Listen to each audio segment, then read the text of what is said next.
Okay, good morning and welcome to Mishna Yomi, part of Yeshiva's YouTube. It's called Daily Double. Welcome to the Daily Double, Mishna Yomi.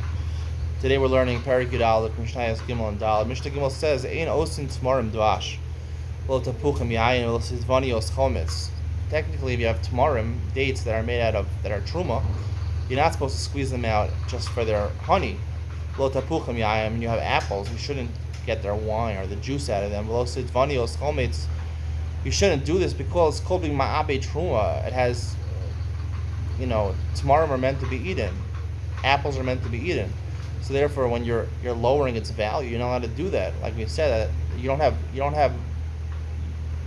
bias over the value of your truma as a kohen. Even you can't do this because you're entitled to eat the truma, not to lower its value. You don't have control over the dam. Hashem does over the value. The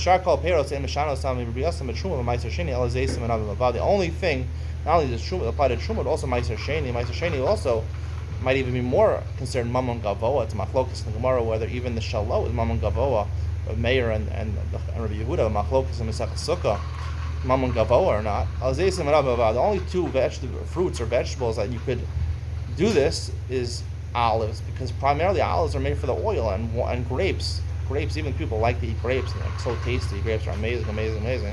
No, obviously the grape juice, the Kedem grape juice that you get, the Merlot wine that you get out of these grapes, Merlot, Moscato grapes, I don't know, it's probably something I like better. Sweeter grapes, bubbly white wine, and champagne, things like that. That's what I like better.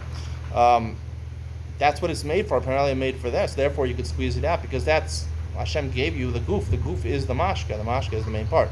And so can our boy Mishum Arla Elal Yosman Azesman Anavim. Again, if you squeeze out honey out of dates and you eat it, even though the dates are Arla, you're not going to get malchus for eating Arla, even though technically you get malchus for eating Arla.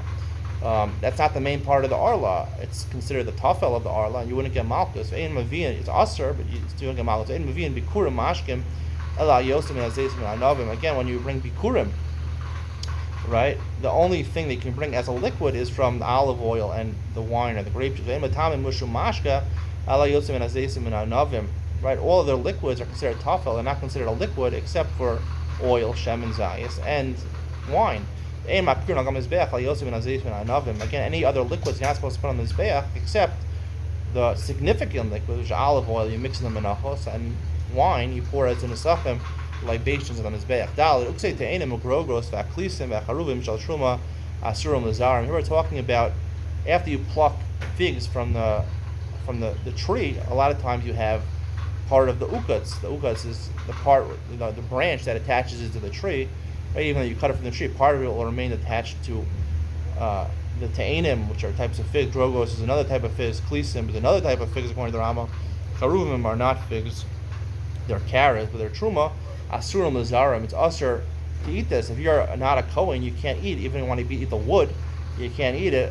According to for kohanim, it would be mutter to eat. But for Yisrael, it's usher to eat. Now, obviously, it doesn't say that you're chayav carrying a chomish over here.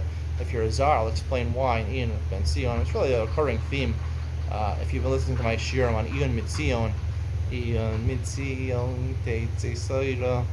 right? You've listened to my shiurim, it's basically the same thing. So get ready for just a reiteration of what I said. If you haven't heard it, so it'll obviously be news to you.